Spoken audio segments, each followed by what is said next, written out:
సమకాలీన రాజకీయ అంశాలు, లేటెస్ట్ పొలిటికల్ అప్డేట్స్ అందించడానికి మనతో పాటుగా సీనియర్ సంపాదకులు తెలకపల్లి రవి గారు సిద్ధంగా ఉన్నారు. రవి గారు నమస్తే సార్. నమస్తే వర్మ సార్ గారు. నిన్న మనం మాట్లాడుకున్నాం, ఢిల్లీకి చంద్రబాబు నాయుడు గారు వెళ్తున్నారు, మోదీ గారిని ఆహ్వానిస్తున్నారు శంకుస్థాపనకి అని మాట్లాడుకున్నాం. కానీ ఆయనతో పాటుగా పవన్ కళ్యాణ్ గారు కూడా, డిప్యూటీ సీఎం కూడా వెళ్ళడం, నిన్న వీళ్ళిద్దరూ సుదీర్ఘంగా భేటీ అవ్వడం ఏమైనా ప్రత్యేకత ఉందా? స్పష్టంగా కనిపిస్తుంది కదా, మొన్నే పిఠాపురంలో అన్ని సమస్యలు, రకరకాల వాదనలు. ఖచ్చితంగా పవన్ కళ్యాణ్ దాని మీద ఒక వివరణ ఇచ్చి ఉండాలి. వివరణ, సవరణ, ఒక విధమైన సర్దుబాటు. ఎందుకంటే మళ్ళీ తెలుగుదేశం నుంచి ఒక తీవ్రమైన ప్రతిస్పందనలు, ఖండనలు వస్తే ఓకే, సోషల్ మీడియాలోనో వాళ్ళ ప్రతినిధులు వాళ్ళు మాట్లాడుతున్నారు ఇది పొరపాటు అని, ఇట్లాంటివి తీవ్రంగానే వాళ్ళ అనుకూల మీడియా అని పేరు పొందిన దాంట్లో ముఖ్యమైన వాళ్ళే తీవ్రంగానే స్పందించారు. ముఖ్యంగా పీఠాపురం గురించి, వర్మ గురించి అలా మాట్లాడి ఉండకూడదని పేరెత్తకపోయినా, లేకపోతే ఇంకా అసలు 40 ఏళ్ల పార్టీని మీరు నిలబెట్టడం ఏంటి అన్నలాంటి మాటలు వచ్చాయి. మీరు మాట్లాడారు, నేను మాట్లాడాను, ఇదంతా జరిగింది.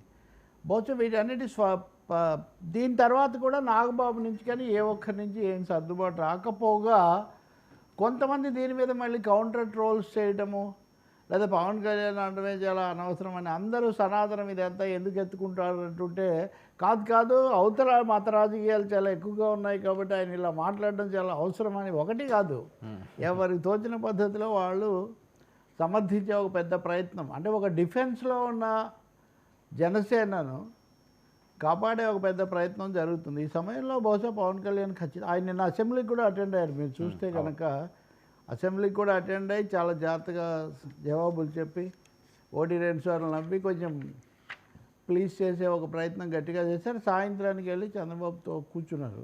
మీరు చూడండి, సాధారణంగా పవన్ చంద్రబాబును కలిస్తే ఉప ముఖ్యమంత్రి, దానికి ముందు నుంచి బోల్డ్ హైప్ ఉండేది. వెళ్ళి బయటికి రాగానే కనీసం మీడియా వాళ్ళు ఎదురు చూస్తుంటారు, ఫలానా అంశం చర్చించారు, లేకపోతే నాగబాబుని ఎమ్మెల్సీని చేయటం గురించి మాట్లాడారు, లేకపోతే పలానా నియోజకవర్గం గురించి మాట్లాడారు. ఏమి లేకుండా అంత సైలెంట్గా వచ్చిందంటే వాళ్ళు ఖచ్చితంగా చాలా మాట్లాడుకున్నారని మీరు అర్థం చేసుకోవచ్చు. మంత్రివర్గ సమావేశం కూడా జరిగింది కాబట్టి అదే ఉండొచ్చు. ఇంకోటి ఏమో, ఢిల్లీకి చంద్రబాబు ఒకటే వెళ్ళటం ఇచ్చే సిగ్నల్స్ ఏంటి అంటే, ఒకవైపున వీళ్ళ బిల్డప్ బాగా ఎక్కువైపోయి పవనే అంబాసిడరు, పవనే రాయబారి అని ఇవన్నీ అంటుంటే, ఈయన లేకుండా మళ్ళీ ఆయన ఒక్కడే వెళ్తే వచ్చేది ఏంటి, ఇలాంటి అనేక కారణాల వల్ల. ఇంకోటి ఏమో, అమరావతి కోసం మేము కూడా చేసాము, అమరావతికి పిలవడానికి కదా వెళ్తున్నప్పుడు కూటమి మొత్తం రిప్రజెంటేషన్ ఉంటుంది. రెండోది మేము కూడా గొంతు కలిపాము, మా వంతు మేము సైతం అన్నదానికోసం కూడా పోతుండొచ్చు. కానీ నిజంగా అయితే ఇద్దరు కలిసి వెళ్ళినందుకు చెరొక 2 కోట్ల, చెరొక 200 కోట్ల చొప్పున ఒక 500 కోట్లను అమరావతికి తెస్తే కేంద్రం నుంచి సాయంగా మనం సంతోషించవచ్చు. ఇప్పుడు ఎంతసేపటికి ఆ ఉత్సవానికి రావటం, రీలాంచింగ్ అనేది తప్ప వీళ్ళ మధ్య జరగాల్సిన దాని గురించి, కేంద్రం నుంచి రావాల్సిన దాని గురించి మనకు స్పష్టత లేదు. మీరు ఇంకోటి గమనిస్తే, అలా అడగబోతున్నారు అని కూడా ఇన్పుట్స్ లేవు. మాట్లాడితే చంద్రబాబు నాయుడు శాసనసభలో నిన్న మొన్న కూడా గత 5 ఏళ్ళు విధ్వంసమైంది, మళ్ళీ కేంద్రం సాయం చేయబట్టి నిలబడ్డామని ఆయన చెప్తారు. గత 5 ఏళ్ళు జగన్మోహన్ రెడ్డి కూడా అదే చెప్పారు.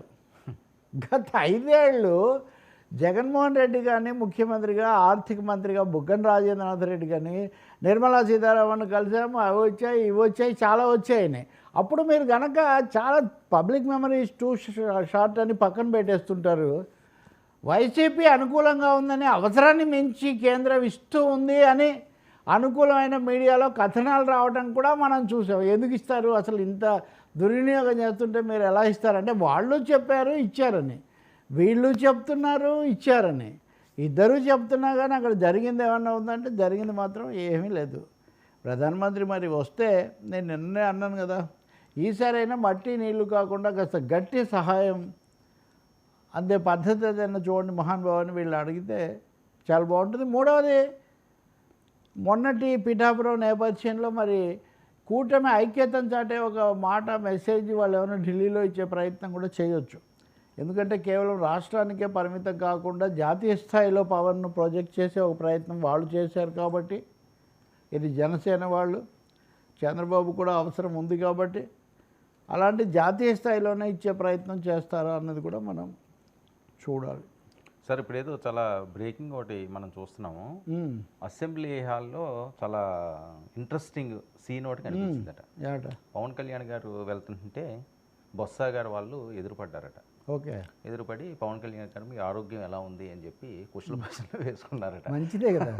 బొత్స కూడా జనసేనలోకి వచ్చేసే ఛాన్స్ ఉందని చెప్పి గత కొన్ని రోజులుగా జరుగుతున్న ప్రచారం, అది ఏదైనా ముహూర్తం ఫిక్స్ అయిందా అని చెప్పి వాయిస్ వస్తుంది. నేను ఆ సమయంలో ఇప్పుడు ఇంతకుముందు కూడా పవన్నే పలకరించాడు ఆయన, అప్పుడు కూడా ఇదే అన్నారు. బొత్స ఇప్పుడు క్యాబినెట్ హోదాలో ఉన్నారు, దాదాపు ధీటైన నాయకుడుగా. ఇప్పుడు ఆయనకు మించి ఇప్పుడు ఆయన జనసేనలోకి వెళితే ప్రభుత్వానికి వంతపాడడం తప్ప ఆయనకి అదనంగా ఒరిగేది ఆయనకి ఏమీ ఉండదు. నాగం జనార్దన్ రెడ్డి ఉన్నాడు కదా, మాజీ మంత్రి ఉమ్మడి రాష్ట్రంలో. మొన్నే చంద్రబాబుని కలుసుకున్నారు చాలా కాలం తర్వాత, మీడియాలో ప్రముఖంగా వచ్చింది. నాగం జనార్దన్ రెడ్డి ఒకసారి నాతో ఇలాగే ఒక ఛానల్లో చర్చ అయినప్పుడు చర్చలో చెప్పారు, విడిగా కూడా చెప్పారు, నాకు మంత్రిగా ఉన్నప్పటికంటే అపోజిషన్ లీడర్గా ఎక్కువ పేరు వచ్చిందని. అపోజిషన్ లీడర్ కూడా కాదు, ఆయన డిప్యూటీ లీడరే. లీడర్ చంద్రబాబే కదా, చంద్రబాబు ఉండగా ఇంకో ఇద్దరు డిప్యూటీలు ఉండేవాళ్ళు. కాబట్టి అపోజిషన్ లీడర్స్గా ఫోకస్ వస్తున్నప్పుడు జనం దాన్నే ప్రిఫర్ చేస్తారండి. కాకపోతే బొత్స లౌకిడు, అందరితో మంచిగా ఉండటం అనేది అందరితో తగాదా కాకుండా అది ఉంటుంది. కానీ ఒకటి తెలుసు కదా, ఎన్నికలప్పుడైతే వీళ్ళిద్దరు ఒకరినొకరు చాలా తీవ్రంగా అనుకున్నారు. సామాజిక కోణం వీళ్ళ మధ్య ఒకటి ఉంది కదా, అదే అంబటి రాంబాబు అయినా పేర్నైనా బొత్స అయినా రకరకాల పద్ధతుల్లో ఉన్నాయి. కాబట్టి అంతకు మించి నేను అనుకోను ఏదో బొత్స అక్కడికి వెళ్ళడానికి. ఒకవేళ వెళ్ళేవాళ్ళు అయితే అంత బహిరంగంగా కలుసుకోరు, మీరు అది కూడా తెలుసుకోండి. ఇప్పుడు కలుసుకున్న చంద్రబాబు పవన్ కళ్యాణ్ ఏం మాట్లాడారో చెప్పరు, అడిగితే మీకెందుకు చెప్పాలి, మేము ముఖ్యమంత్రుల స్థాయిలో మేము చాలా మాట్లాడుకుంటూ ఉంటారు కాబట్టి మనం కూడా అడగం.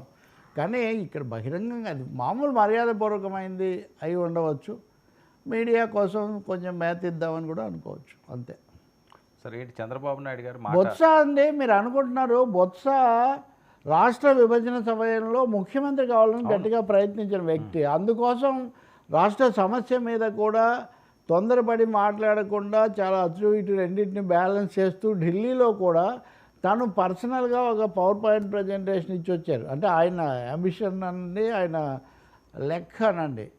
అలాగే జగన్తో కూడా ఇప్పుడు చేరాడు, కానీ అప్పుడు ఆయన కొంచెం కాంగ్రెస్ని నిలబెట్టడానికి కూడా ఆయన కారకుడు అయ్యాడు. అందుకని అంత తేలిగ్గా ఆయన వెళ్ళి, ఇంకోటి వాస్తవ రాజకీయాలు పూర్తిగా తెలుసు, అది కూడా వాస్తవ రాజకీయాలు ఎక్కడ ఎలా ఉంటుందో తెలుసు. కాబట్టి నేను అనుకోవటం, నేను ఇదివరకు విన్నది కూడా అంత తొందరగా ఆయన జనసేనలోకి వెళ్ళే వైసీపీ వాళ్ళకి అసలు పవన్ కళ్యాణ్ గారు పేరు ఎత్తినా లేదా పవన్ కళ్యాణ్ గారితో మాట్లాడిన ముఖ్య నేతలందరూ కూడా మెయిన్ స్ట్రీమ్లో ఉన్నవాళ్ళు వాళ్ళు చాలా సీరియస్ అవుతుంటారు కదా, ఇలా పలకరింపులు ఈ పులకరింపులు అవి చేస్తాడు.